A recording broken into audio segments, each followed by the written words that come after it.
Bonsoir, bonsoir à tous, bonsoir chers consoeurs, bonsoir chers confrères. Eh bien, je suis très heureux de vous retrouver ce soir pour un webinar, notre rendez-vous mensuel avec Krohn Seram.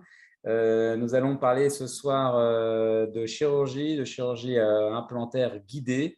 Et je suis très heureux d'accueillir ma consoeur, le docteur Marianne Mancé de Paris, qui a accepté donc de venir jouer ce petit jeu de réponses aux questions, d'interviews justement sur la chirurgie implantaire et l'utilisation et l'intérêt des guides chirurgicaux. Elle va nous faire un petit peu partager son expérience et puis son recul et puis également quelque part sa satisfaction qu'elle a par rapport à cette pratique implantaire. Et nous avons le plaisir de retrouver la responsable de la planification implantaire pour le laboratoire Krohn Seram, qui est donc Antonella, qui est donc avec nous et qui pourra elle aussi répondre à nos questions. Les questions que je vais vous poser et que vous, bien sûr, vous pouvez vous poser, vous pouvez leur poser à l'une et ou à l'autre, toujours sur la même plateforme Zoom, c'est très facile. Vous avez le petit onglet en bas sur lequel vous cliquez pour pouvoir poser des questions et puis je ne manquerai pas de pouvoir les transmettre à nos deux charmantes invitées. Voilà, ben écoutez, je suis donc très très content de vous avoir ce soir avec nous. Donc moi, je suis le docteur Thierry Lachkar.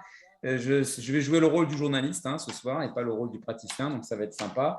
Et je vais pouvoir vous poser un peu toutes les questions qu'on a envie de vous poser à l'une et à l'autre sur la chirurgie implantaire. Pourquoi, comment, qu'est-ce qui vous plaît, et puis comment ça se fonctionne aussi côté laboratoire, parce que je crois que c'est intéressant pour les praticiens de savoir un petit peu comment ça se passe de l'autre côté de l'écran une fois qu'on a envoyé finalement notre empreinte, qu'elle soit numérique ou physique. D'ailleurs, Antonella nous expliquera exactement le process et la manière dont ça fonctionne au sein du laboratoire. Et voilà, ce n'est pas une simple imprimante 3D, il y a quand même de la conception et de la réalisation en amont. Tout Voilà, à fait. donc merci encore à toutes les deux d'avoir accepté cette invitation. Nous avons 45 minutes à passer ensemble, donc c'est court parce qu'on a tellement de questions à poser, donc on va essayer de poser les questions et d'être le plus court possible dans nos réponses, de manière à ce qu'on puisse évoquer un échantillon le plus large possible des questions. Alors, je voudrais commencer d'abord par Marianne. Donc, bonsoir Marianne. Bonsoir Thierry. Je vous présente un tout petit peu. Donc, vous êtes chirurgien dentiste. Vous avez, je ne vais peut-être pas lire tout votre CV parce qu'il est assez long et impressionnant d'ailleurs, mais, mais disons, vous avez une activité internationale. Vous avez travaillé dans plusieurs pays. Vous nous en raconterez peut-être un petit peu ça. Mais ce qui m'a plu quand on a préparé ensemble cet échange, c'est que vous aviez cette approche de parodontiste, en fait. C'est-à-dire que, on va se tutoyer, Marianne, moi je préfère qu'on Oui, tutoie oui, tout oui, le bien monde. sûr. D'accord. Donc, en fait, toi, tu as commencé par une formation, on va dire, de C'est paro. ça. Donc, en fait, tu es plus que parodonto-conscient. C'est-à-dire que véritablement, ce qui est important, c'est l'intégration des dents dans les tissus parodontaux. Et finalement, tu y trouves un intérêt dans la pratique parodontale également du guide chirurgical. Alors, est-ce que tu peux nous expliquer déjà comment tu utilises les guides? Quelle est l'expérience? Sur combien de temps ça fait que tu travailles sur les guides? Est-ce que c'est quelque chose que tu fais depuis toujours? Enfin, voilà, je te laisse la parole. Bonjour à tous. Merci Thierry. Oui, alors le guide chirurgical, c'est en fait un sujet que j'ai commencé à aborder il y a à peu près 7-8 ans. Pour moi, en fait, l'idée du guide chirurgical, d'abord, c'est de permettre un positionnement idéal de l'implant pour que la couronne implantaire, la prothèse implantaire, soit posée de façon idéale. Pourquoi? Moi, je suis parodontiste, donc comme tu le disais, Thierry, je pose des implants essentiellement chez des patients qui ont des parodontites, donc qui sont des patients à risque. Il est évident que si on veut éviter les périimplantites, il faut vraiment se mettre dans une démarche extrêmement précise et rigoureuse pour que les implants soient placés le mieux possible pour que le dentiste prothésiste puisse par la suite réaliser une prothèse qui soit vraiment parodonto-consciente et que ça se maintient bien dans le temps. D'accord, mais donc c'est bien, c'est intéressant parce que ça veut dire que dans le cadre d'un patient qui présente une parodontite, il y a une indication du guide chirurgical versus poser un implant sans guide. Oui, alors on peut peut-être regarder sur les cas cliniques que je voulais vous montrer. Antonella, je vous laisse passer voilà, déjà la première dia. Voilà, ce que je voudrais vous dire, c'est qu'effectivement, chez les patients qui ont des… Alors, on va revenir un tout petit peu en arrière. Voilà, chez les patients qui ont des parodontites, il y a quand même un risque 10 fois plus élevé de perdre des implants que de perdre des dents. Donc, Ouais. c'est vraiment, c'est énorme, hein. Ça, ce sont des chiffres qui sont assez récents, qui ont été sortis par Scott Froome aux États-Unis. C'est Ouais. vraiment un facteur de risque extrêmement important. Donc, on ne peut pas se permettre de mettre des implants en se disant ça va bien comme ça et ça va bien se passer, ce que ce n'est pas le cas. Donc, il faut vraiment limiter au maximum les facteurs de risque chez ces patients. Donc, en ayant déjà au départ comment dire, une philosophie de traitement qui soit rigoureuse. Donc, quand on fait l'extraction de la dent, il faut préserver au maximum l'os et la gencive kératinisée, c'est fondamental. Donc, moi, par exemple, je fais beaucoup d'extractions, enfin même toutes mes extractions avec du PRF pour me permettre justement d'obtenir une vraie bonne cicatrisation à la fois des tissus mous et des tissus durs. Et ensuite, l'avantage du guide, c'est que ça va nous permettre de positionner l'implant de façon idéale pour la prothèse et pas juste pour l'os. C'est ça qui est important en fait, hein. Le but final de l'implant, de la pose implantaire, c'est vraiment la prothèse. Voilà. Alors, on va passer à la dia suivante.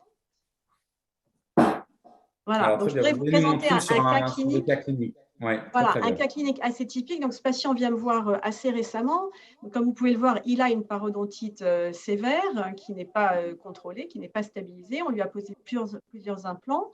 Tout de suite, on peut voir qu'en bas à droite, sur les implants en 45 et 46, manifestement, les implants ne sont pas dans une position optimum. Donc, ça veut dire que la prothèse ne permet pas le passage dans les embrasures, le passage de brossette. Donc, c'est un patient qui est à risque et la prothèse est à risque aussi. Dia suivante. On va voir cliniquement ce que ça donne. Voilà le patient. Donc, ce que vous pouvez remarquer, au-delà du fait qu'il a une parodontite sévère, c'est que sur les implants, dans l'implant en 45, on a une perte, on a une récession gingivale. Et en fait, cette récession, elle est associée aussi à une poche profonde. Il y a 6 mm de poche à cet endroit-là, hein. Et il y a une suppuration en distal du dernier implant.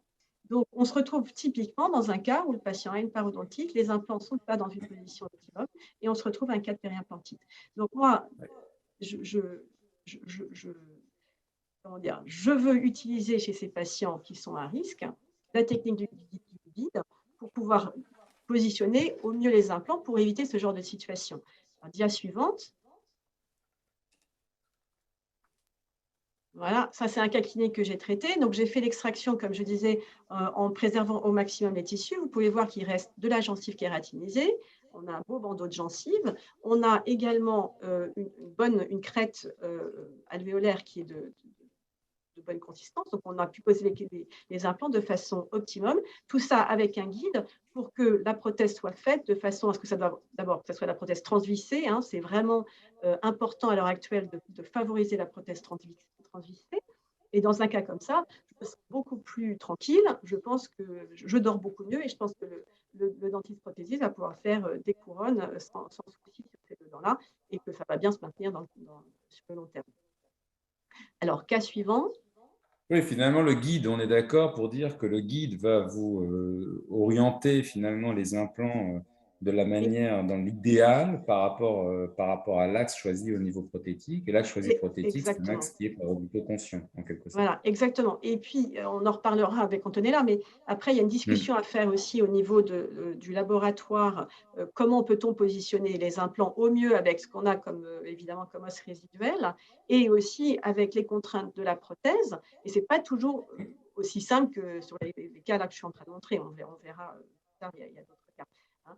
Mais c'est vraiment très important d'essayer au maximum de privilégier la prothèse. Donc voilà, ça c'est un cas.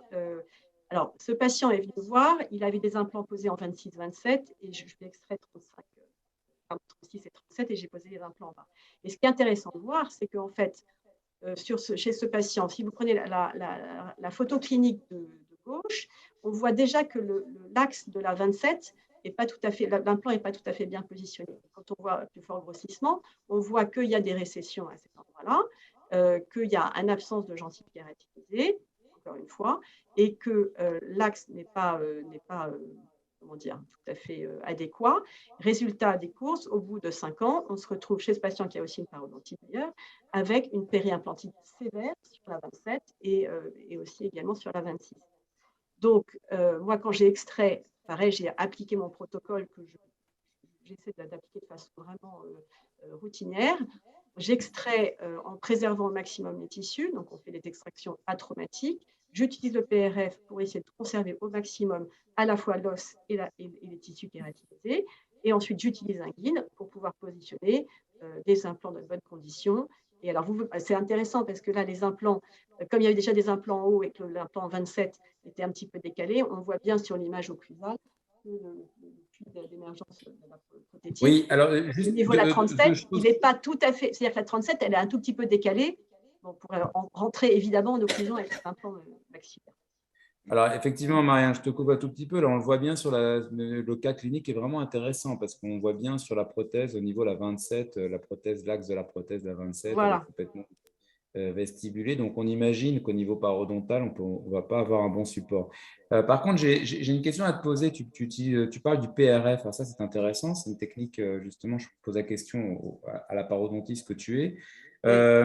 Le PRF, moi, j'en étais resté plutôt au niveau du conjonctif. Est-ce que le PRF peut maintenir également le volume osseux quand tu vas Oui, faire un implant, tout quand à tu vas poser fait. un implant derrière, ça va te maintenir Tout ton à volume fait. osseux?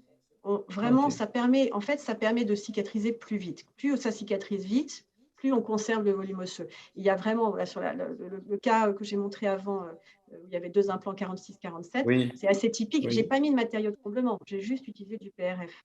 Et on garde vraiment le d'accord, volume de la crête dans les 2 dimensions, d'accord. vestibulo-linguale et mésiodistale. Donc c'est vrai que c'est intéressant, ça évite quand même vraiment de limiter la perte. Il y a toujours une petite perte après une extraction, ça c'est clair. En revanche, Sûr. il faut essayer de la limiter au maximum, ce qui va permettre ensuite de poser les implants dans une position idéale, Ok, puisqu'on a très plus de bien. volume Donc, osseux. ça veut dire qu'aujourd'hui, tu es plus PRF et tu fais beaucoup moins Alors, de. moi, voilà, j'essaie d'avoir l'approche la plus biologique possible. Donc, ça veut dire on ne traumatise pas les tissus pour leur permettre de cicatriser le mieux possible. Le PRF, c'est aussi cette approche biologique. J'évite de mettre des matériaux quand je peux ne pas en mettre. Donc, sur un cas typique d'extraction mandibulaire, j'utilise généralement que du PRF.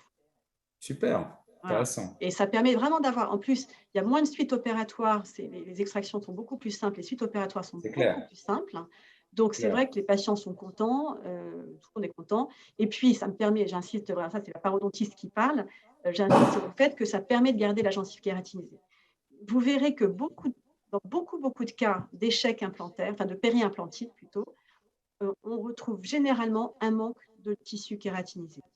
Et ça, c'est vraiment une expérience que j'ai eue avec Jean-François Tulane il y a 20 ans, quand j'ai commencé petite main dans son cabinet, où il posait des implants dans des positions assez incroyables, il faisait des énormes greffes, il n'y avait pas de gencive kératinisée, et on s'est quand même vite aperçu que pas de gencive kératinisée pour protéger, ça veut dire périimplantite quasiment à coup sûr. Donc, voilà. Donc tout ça, ça s'inscrit dans une démarche en fait qui vient de mon expérience clinique et d'expérience clinique de praticiens très renommés avec qui j'ai eu la chance de travailler. Super, effectivement, ouais, tu l'as, effectivement. Vas-y, alors donc je t'ai interrompu, mais vas-y, je te laisse C'est pas grave. continuer. Donc Donc, sur voilà, donc ça, la c'était présentation un de cas ta assez. clinique. Voilà, je voulais vous montrer ce cas un peu typique où on se retrouve donc avec des implants hauts. Et alors, vous voyez, en bas, moi, je suis dans une meilleure situation. Enfin, je me sens beaucoup plus sereine parce qu'au niveau de la prothèse implantaire, j'ai un bon bandeau de gencive kératinisé. Le patient, il y a des empratures, le patient passe les recettes. S'il fait attention, s'il vient régulièrement maintenant, s'il continue à avoir un bon contrôle de plaque, il n'y a pas de raison qu'il ait des soucis plus tard. Surtout avec ce type d'implant que j'utilise. J'utilise des implants donc, des implants Tomen avec un col qui est bien étudié et en règle générale qui est très stable. Voilà. Alors, on peut passer Antonella, à l'image suivante. Ah oui, alors juste une seconde parce que j'ai plus Oui. la main. Voilà, merci.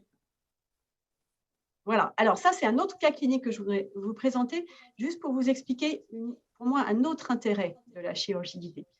C'est aussi la simplicité du traitement, vraiment la simplification du traitement, la précision du traitement et le fait qu'on gagne aussi beaucoup de temps. Donc, on travaille dans des bonnes conditions, on est beaucoup plus détendu quand on a préparé son cas à l'avance et qu'on a planifié sa chirurgie. Donc, ça, vraiment, la chirurgie guidée, c'est ce que ça vous permet de faire. Donc là, ce patient vient me voir, comme vous pouvez voir au bilan initial, une parodontite extrêmement sévère. La 25 est perdue, il y a une alvéolite terminale. La 46 est absente. Donc, je vais traiter d'abord, évidemment, la parodontite. Image suivante, s'il vous plaît, Antonella. Donc, diagnostic, voilà l'image clinique du patient, donc parodontite sévère 4D selon la nouvelle classification. On a extrait ensuite la 25, image suivante s'il vous plaît. Alors, après l'assainissement, j'ai extrait la 25.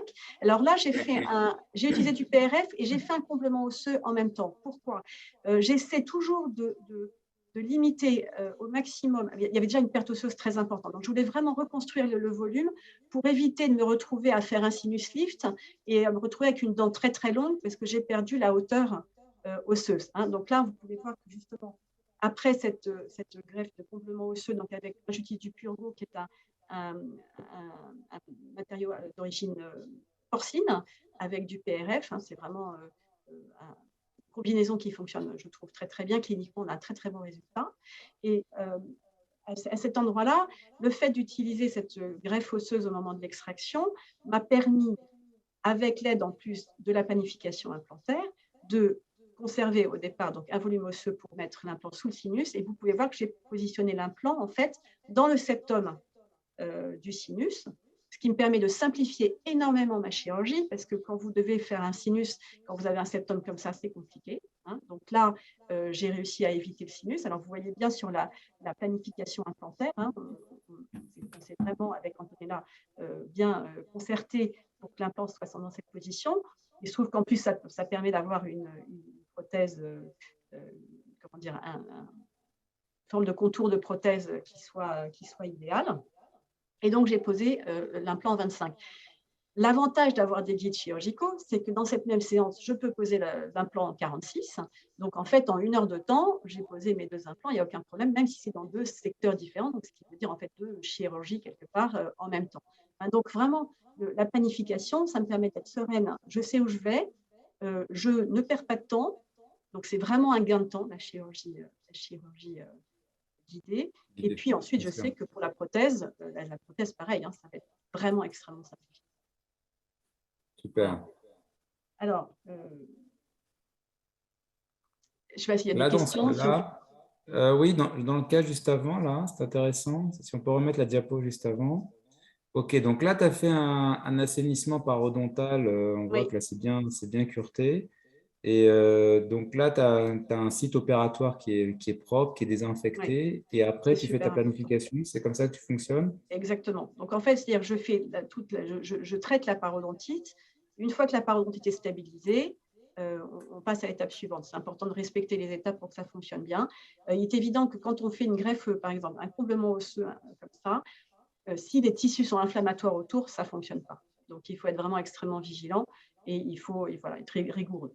Et petite question sur la 26, là, par rapport à la 25. La 26, ça ne t'a pas trop gêné par rapport à poser un implant sur la 25? On a l'impression qu'il y a une petite lésion sur la racine mésovestibulaire, non? C'est pas très grave? Oui, alors là, je pense que c'est plus la qualité de ma radio qui n'est pas très bonne. Je pense que c'est un artefact parce que, en fait, il y a un problème sur la racine mésiale, très certainement de la 26, mais en fait, cliniquement, il n'y avait pas.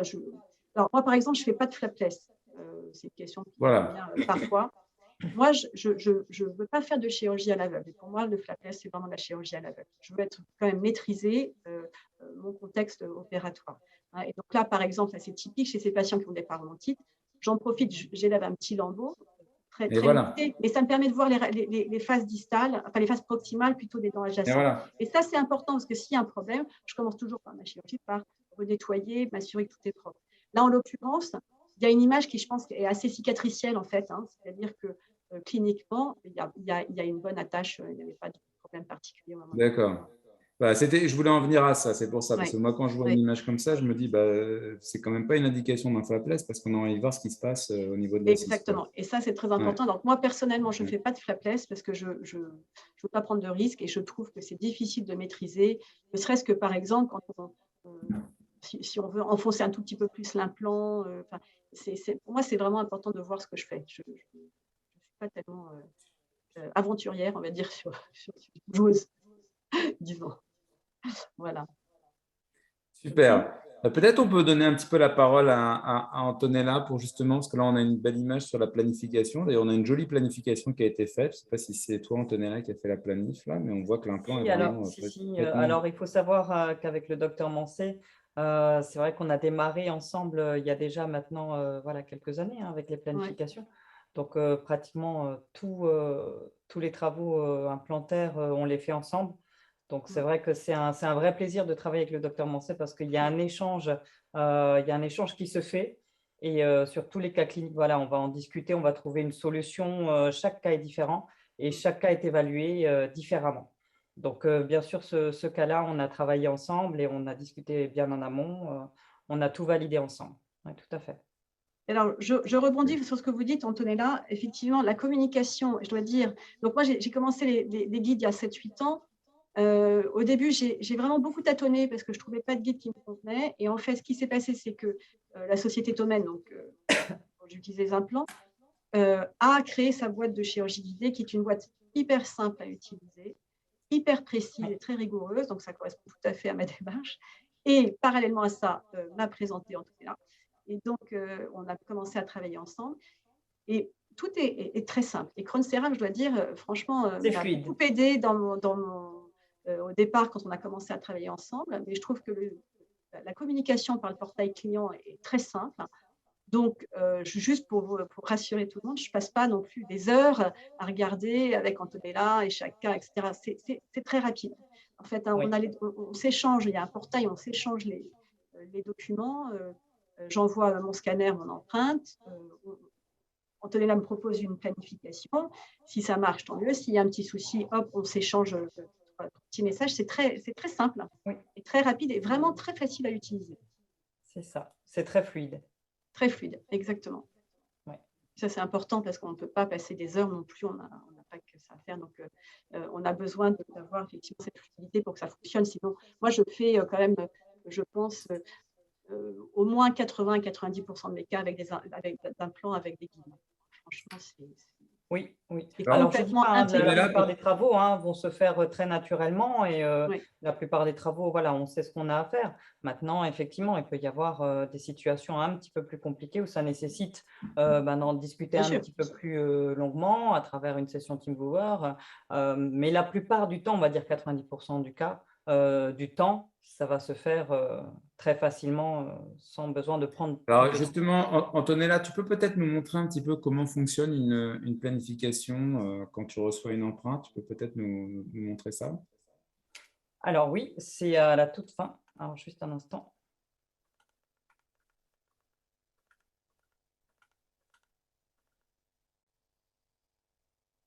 Voilà. Alors, j'ai choisi, alors j'aurais pu choisir n'importe quel type de planification. Là, j'en ai choisi un sympathique. Pourquoi? Parce que c'est sur une prothèse complète. Donc, on avait décidé avec le praticien. Donc là, particulièrement sur ce travail, j'ai bien suivi donc, les indications du praticien. Alors, il faut savoir que c'est soit j'ai carte blanche et à ce moment-là, je planifie donc les implants en fonction du volume osseux que j'ai et du type de prothèse que je dois réaliser par la suite. Soit effectivement, voilà, on va se concerter et je vais suivre les indications du praticien parce qu'il a vraiment une idée bien précise de sa planification à lui. Donc, il peut la faire en amont et m'en faire part. Et moi, je suis à peu près ses indications. S'il y a quoi que ce soit, bien entendu, on voit ensemble comment, du pourquoi. Si je dois modifier ne serait-ce qu'un tout petit peu ces implants, ce n'est pas un souci, on voit ensemble. Hein. Donc, ce travail, il a été fait avec le docteur. Donc, on a fait une session TeamViewer pour valider ensemble la position des implants, la position les sorties de vis. Là, particulièrement, on devait faire une future barre pour changer sa prothèse. Donc voilà, c'était un cas plutôt relativement simple, voilà. Mais je trouvais intéressant de pouvoir montrer ce type de travail aussi qu'on Oui, peut là, faire. on a vraiment une indication en plus au Réussi. niveau, qui s'impose au niveau prothétique, parce que là, quand on parle de barre, on parle de précision, et je pense qu'au Oui, niveau de la précision, on peut, enfin, là, je vois pas trop comment on peut réaliser une barre dans de non. bonnes conditions si on n'a pas un Là, guide pour le direct. coup, quand on doit réaliser des Holland 4, Holland 6, on a vraiment des règles, hein, il y a des règles à suivre. Il y a des angulations à suivre. Donc, forcément, sur le logiciel, on a cette possibilité Oui. d'anguler les implants, de faire des mesures bien précises et de savoir exactement Oui. où on va sortir. Donc, ça, c'est très important. Et ça nous permet vraiment de valider en globalité vraiment tout le traitement, que ce soit la planification, la chirurgie et la future prothèse. Donc, tout est validé en amont grâce à ça. Mhm. Il n'y a pas Oui, de oui, franchement. surprise. Voilà. Il n'y a plus de surprise, C'est absolument. ça. Non. Il y a un gain. Il y a, oui, Marianne, tu nous confirmes qu'il y a quand même un gain de temps intéressant quand on réalise une chirurgie Oui. implantaire. Alors déjà, la première des choses pour moi qui est super importante, c'est que c'est déjà une sécurité. C'est qu'en fait, comme j'ai tout vu en amont, j'ai tout préparé en amont, ma chirurgie est vraiment extrêmement simplifiée. Donc, il n'y a pas de stress quand c'est au milieu de ma journée. Enfin, je veux dire, il n'y a aucun stress, quoi. Donc, et je sais que je vais tenir mon délai, donc mon temps de chirurgie, je ne suis pas en retard derrière, jamais. Vraiment, c'est un vrai confort pour travailler. Mhm. Il y a une autre chose aussi que j'aime bien, alors ça, dommage, j'ai oublié de mettre dans la présentation, c'est que quand on réalise donc, le guide, on reçoit un document donc, pour valider la planification. Et sur le document, il y a la densité osseuse autour de l'implant. Donc, Oui. en fait, on a Oui. la longueur de l'implant et avec les différents types de densité osseuse. Et ça, c'est vraiment intéressant parce que ça me permet aussi de… Moi, j'essaie de faire de la chirurgie la plus atraumatique possible. Donc, je pose mes implants à 20-25 newtons. 20 newtons, ça me va très, très bien. Mhm. Alors déjà, ça, c'est vraiment les implantomènes. C'est une philosophie de traitement, mais on essaie de ne pas faire de compression osseuse, parce que c'est ça qui finalement amène à des pertes osseuses. Donc, on essaie vraiment de poser l'implant de façon la plus atraumatique possible. L'avantage, quand vous avez sur le résumé en fait, du guide, en fait, c'est une petite feuille qu'on reçoit, enfin, par email d'ailleurs, on a donc les différentes densités autour de l'implant. C'est super intéressant parce que je me dis, bon, là, il faut que je fasse vraiment bien attention. Là, l'os est très dense, donc ça risque de comprimer un peu, il faut faire attention. Ou là, l'os est plutôt pas assez dense, donc ça veut dire éventuellement, par exemple, je rajoute du PRF en même temps pour être sûr de booster la cicatrisation. Ça peut être une idée. Ou bien, alors je change même parfois un tout petit peu la taille de l'implant. Vraiment, ça permet de vraiment avoir une chirurgie extrêmement fine et précise, quoi. Tout à fait. C'est une des choses très, très importantes à laquelle je fais attention quand je fais des planifications également. Quand je vois une densité, un os assez peu dense, là, voilà, attention, on va placer l'implant peut-être différemment ou alors Tout à simplement fait. un appel téléphonique et on en discute. C'est vraiment, il ne suffit pas simplement de poser l'implant, c'est vraiment une étude qui est faite en amont.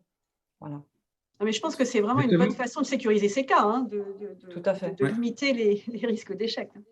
tout à fait, complètement. Justement, Antonella, toi, tu as presque 10 ans d'expérience de planification implantaire aujourd'hui. Donc, j'ai envie de dire, c'est extraordinaire parce que finalement, si un praticien, même expérimenté en implanto, a envie de faire un guide, il peut t'envoyer très facilement les empreintes et tu seras capable finalement de faire la planification avec tout le recul que tu as derrière toi. Et quelque part, on peut sans aucun problème te transférer la compétence dans la planification. Alors, c'est aujourd'hui, au jour d'aujourd'hui, c'est ce qui est fait à 90% des cas. Oui, c'est 90% ça. des cas, je vais recevoir les éléments avec la simple indication, voilà, le système d'implant. Derrière, voilà, j'ai juste besoin de savoir quel type de prothèse voilà, le praticien souhaite ou envisage et quel type de greffe s'il y en a, quoi. Parce que j'ai besoin de savoir voilà, si le praticien prévoit déjà d'avance de faire un soulevé de sinus ou une ROG, que sais-je. Ce genre de choses, j'en ai besoin pour déjà savoir où je vais aller, comment je vais Mhm. planifier. Si je ne sais pas ça, bon, ce n'est pas dramatique en soi, je vais planifier en fonction des éléments périphériques et de ce Ouais, que je tu peux vois et de ce que je vais faire. anticiper, tu Mais peux on va anticiper quand anticiper. même. Ouais, c'est ça. Tout à fait, c'est ça. Voilà. Pour Donc, anticiper, si derrière il y a besoin de greffe, on en discute. Il n'y a pas de souci. dans le concept du laboratoire Cronceran, si on veut réaliser un guide implantaire, bon, on a quelqu'un de très compétent avec une grosse expérience derrière toi qui est capable donc, finalement de faire une planification. Le praticien n'a pas trop à se soucier de la planification en quelque sorte. C'est quand même un frein. C'est C'est très ça parce gentil. que non, mais c'est un frein pour nous en tant que praticiens. S'il faut rentrer dans la planification, est-ce qu'on saura le faire ou pas? Là, on a quelqu'un de compétent et qui va Bah, prendre le relais. je confirme. Avec Hein. Antonella, c'est quand même super simple parce qu'elle prend bien les choses en main et qu'elle guide, c'est le cas de dire, elle guide bien la Oui, planification. oui. C'est le cas de le dire, oui. Euh, non, mais Ouais. c'est vrai que parfois, alors moi, par exemple, je prévois toujours, je regarde d'abord quel type d'implant je vais poser, la longueur de l'implant, etc., le diamètre. Mais parfois, Antonella me dit non, mais là, ça passe pas, on est trop près du nerf dentaire, ou là, c'est un peu juste, compte tenu de la qualité osseuse, il faut peut-être changer d'implant. Voilà. Donc, c'est vrai que comme Antonella a une vraie expertise, moi, je me sens vraiment en confiance parce que j'écoute ses conseils. Mais voilà, il y a un vrai échange entre nous deux C'est ça, il y a un et ça échange hein, fonctionne dans tous les super bien, quoi. cas. Oui, oui, oui. Ah ouais, c'est ça. Donc, on a une vraie, Mais je ne fais pas on a ma une vraie vraie relation de planification. partenaire. Voilà, Ouais, exactement. on a une vraie relation de partenaire. Donc, pour nous, praticiens, c'est très important parce que ça nous permet justement de nous détacher de cette étape-là qui, dans certaines situations, bah, on a besoin d'être épaulé. Donc, on a quelqu'un de Ouais. compétent chez Pronseram. Alors, tu peux nous dire justement comment tu fonctionnes au niveau de Antonella, au niveau de la conception du guide, c'est-à-dire on t'envoie une empreinte numérique ou physique, hein, on est d'accord. Les 2, oui, tout à fait. Après, c'est vrai que j'ai une préférence pour, l'empreinte numérique, pourquoi? Parce qu'on est vraiment, vraiment, vraiment fidèle à la situation. Après une empreinte physique, va très bien aussi. Le risque est seulement que, en empreinte physique, bon, ben, voilà, ça peut arriver, une petite déformation d'empreinte ou un petit tirage, ce genre de choses qui ne me permet pas de vraiment, superposer tous les éléments, c'est-à-dire entre le modèle physique et le cone beam.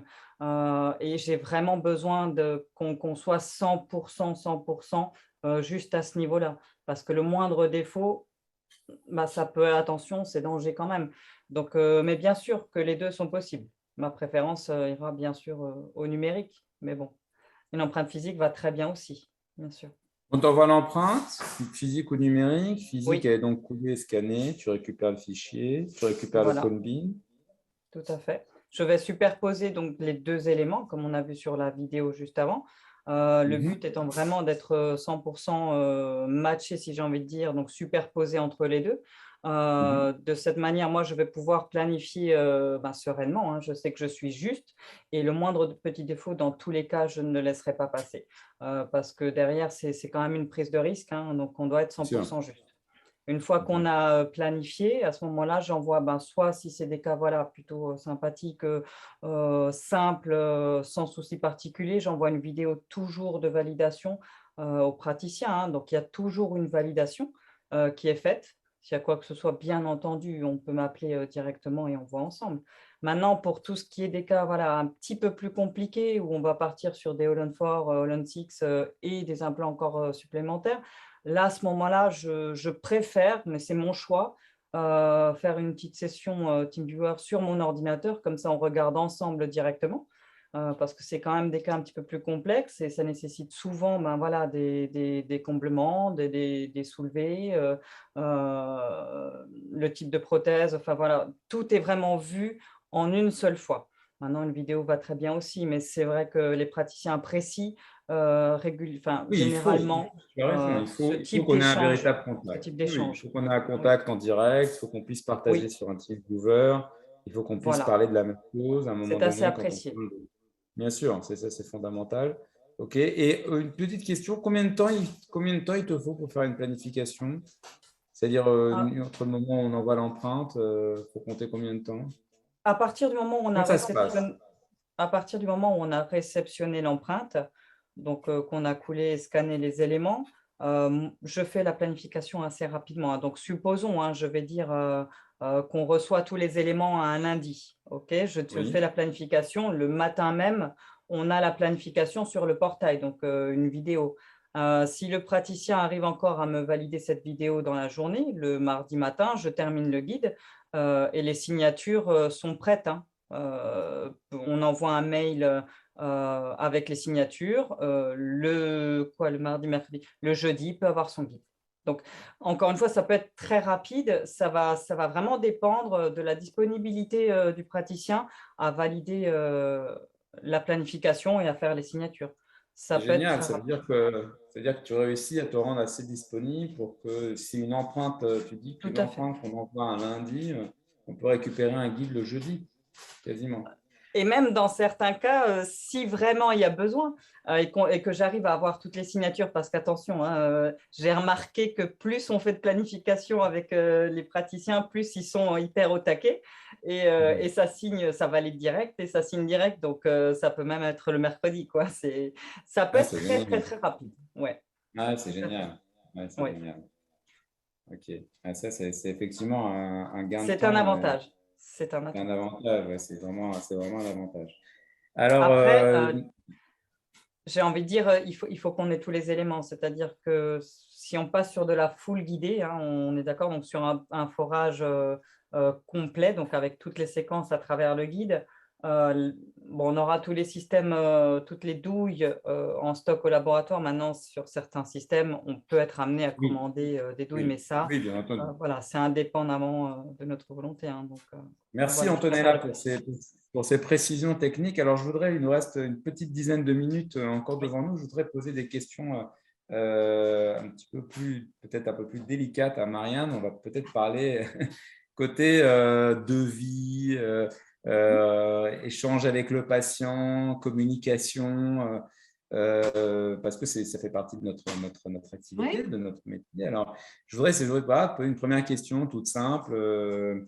Voilà, moi je suis dentiste, je pose des implants. J'ai compris grâce à ton webinaire, ton expérience, à ce que fait Antonella, ce que fait un laboratoire comme Cronceram. Bref, j'ai compris, il faut que je me mette à faire un guide. Bon, un guide, ça coûte X.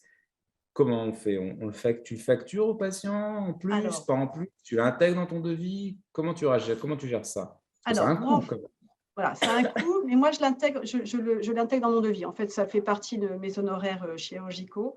J'explique aux patients que je vais utiliser un guide pour justement permettre d'avoir une prothèse la mieux adaptée possible. J'insiste aussi souvent sur le fait que ça va me permettre de faire de la prothèse transvissée. Donc, si jamais il y a un problème, on peut démonter la prothèse, etc. Donc, les patients sont en règle générale hyper réceptifs à l'idée d'avoir un guide chirurgical, même s'il faut faire des empreintes, etc.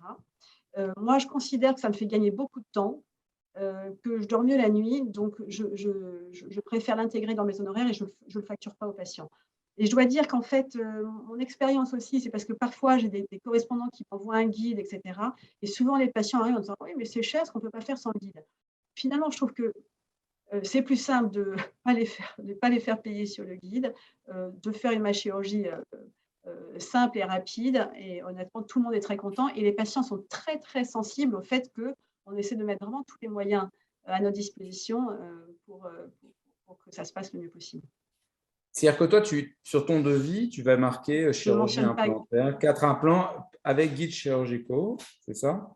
Oui, avec guide, mais je ne mets Et pas guide temps ou machin. Voilà, ouais, c'est ça, tu ne détailles pas le tarif, non, mais non. tu le précises quand même dans ton devis?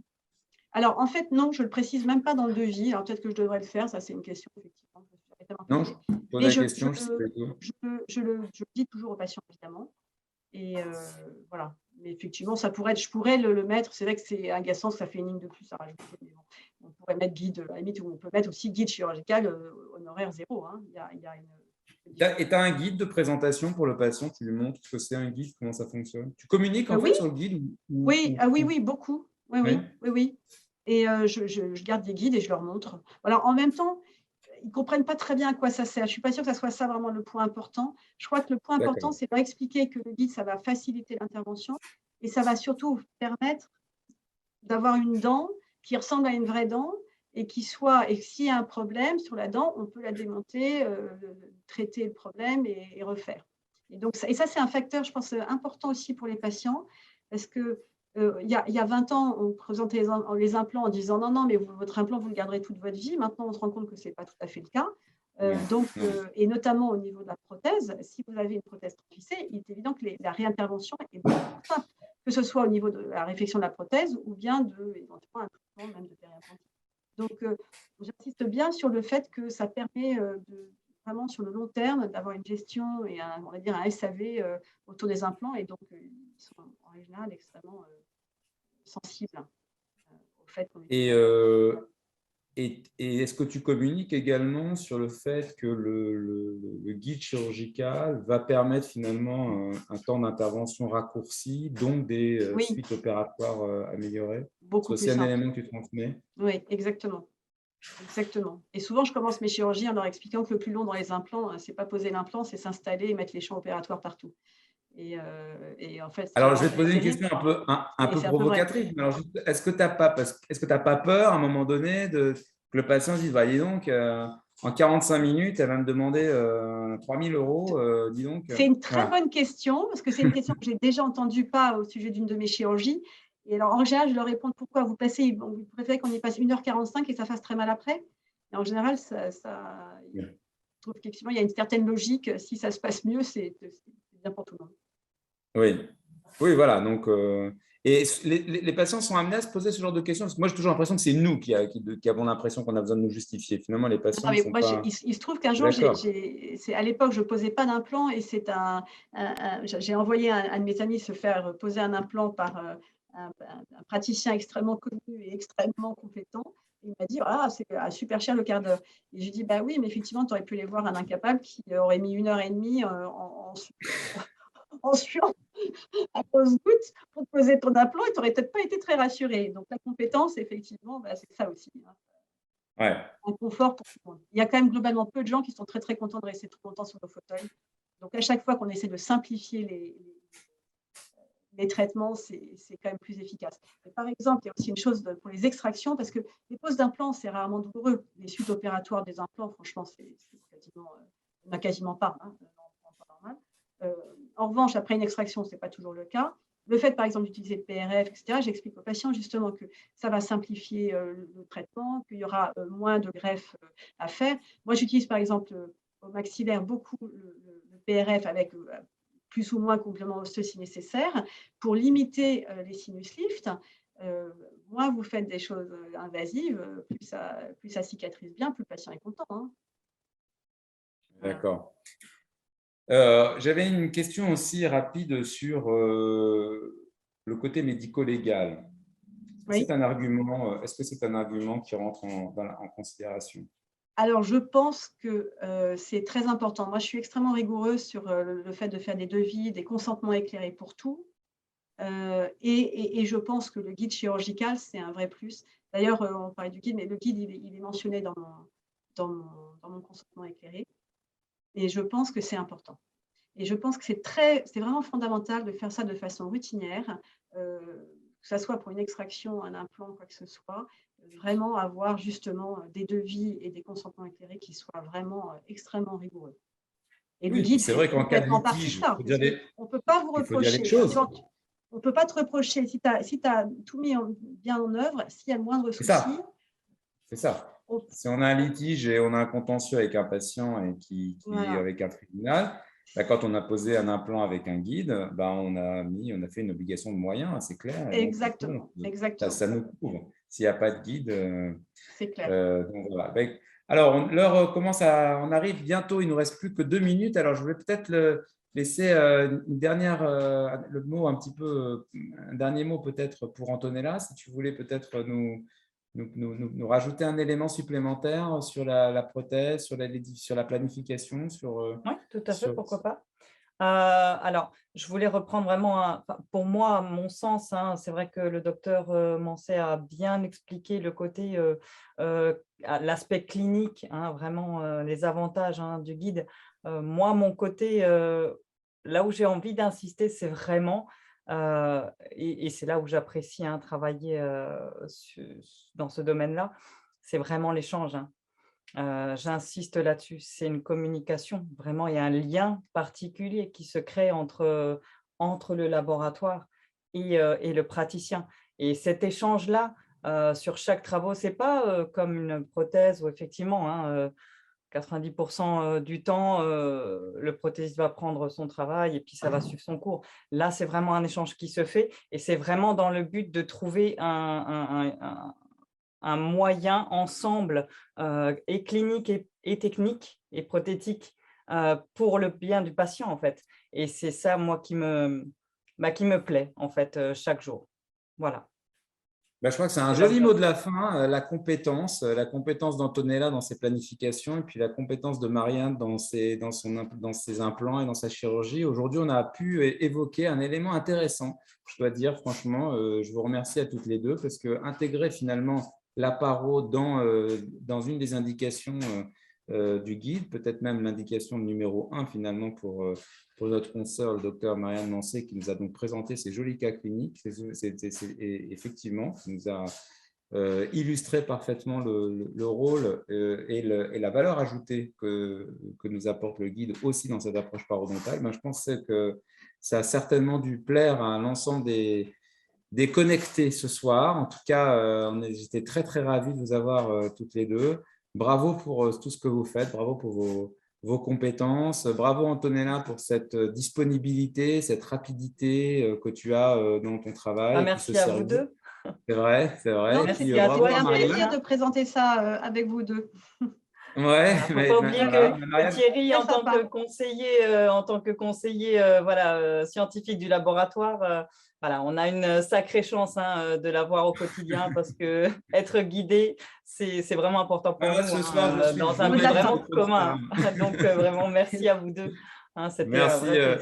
Merci en tout cas. Marianne, j'espère qu'on aura l'occasion pourquoi pas un jour, de monter une formation en direct. Ça sera toujours très intéressant de voir aussi, parce que nous, on a un métier où on aime voir. Donc, te voir travailler dans ton élément ou dans un autre élément, ça peut peut-être s'externaliser. En tout cas, on sera très heureux, j'espère, de pouvoir un jour te recevoir au sein de notre laboratoire où on a une salle de chirurgie équipée et sur laquelle on pourra donc faire une chirurgie implantaire. Avec plaisir. Voilà, bien, merci à toutes les deux. Merci à tous. Vous étiez compétentes et charmantes. C'était un vrai plaisir de vous avoir. Moi, je vous retrouve avec une autre femme tout aussi compétente et charmante. Ce sera Laurence Bury, ma consoeur omnipraticienne, avec laquelle on parlera d'un tout autre sujet. On parlera collage cette fois-ci. Collage, et en fait, on va reprendre une question qui est toujours récurrente depuis ces 20 dernières années. Faut-il coller? Faut-il sceller? C'est un petit peu une question fondamentale, mais qui est toujours d'actualité parce que l'évolution des matériaux, l'évolution aussi de la nomenclature qui finalement a fait développer dans notre activité beaucoup plus de monolithique, on le voit très bien au sein du laboratoire Cronceram, bien fait qu'on a des protocoles aujourd'hui et qu'il faut respecter d'une manière très rigoureuse. Un métier rigoureux, on le sait en implantologie, mais on doit le faire aussi dans le collage si on veut avoir finalement des bons résultats. Donc, on aura l'occasion d'en discuter ensemble. Ce sera donc le vendredi 1er avril. Voilà, on ne peut pas oublier cette date-là. Ce sera à 13 h. Et on prendra donc 45 minutes avec le docteur Laurence Bury pour travailler justement et étudier justement ces différentes solutions de collage. On parlait de partenariat tout à l'heure, partenariat praticien, laboratoire. Là, ce sera un partenariat aussi avec un autre laboratoire qui est le laboratoire Itena, qui est un laboratoire qui présente des produits de collage et de scellement très intéressants. Donc, on rentrera un petit peu dans les différentes gammes de produits. Voilà, écoutez, je vous souhaite une très bonne soirée. J'ai 2 minutes et quelques secondes de retard, je me prie d'en excuser. Mais en tout cas, on aurait pu rester encore de longues minutes et de longues heures ensemble avec toutes les deux. Merci encore. J'espère que j'aurai le plaisir de vous retrouver une prochaine fois. On pourra reparler encore chirurgie, guide, paro implant, paro endo aussi. J'aime beaucoup la lésion endo paro. Donc, ça me ferait plaisir de pouvoir en discuter avec toi, Marianne. Voilà, merci beaucoup. Je vous souhaite une très bonne soirée. Merci à vous. Et couvrez-vous bien parce qu'il va faire très froid ce week-end. Voilà, à bientôt. Oui. Au revoir. Au revoir. Oui.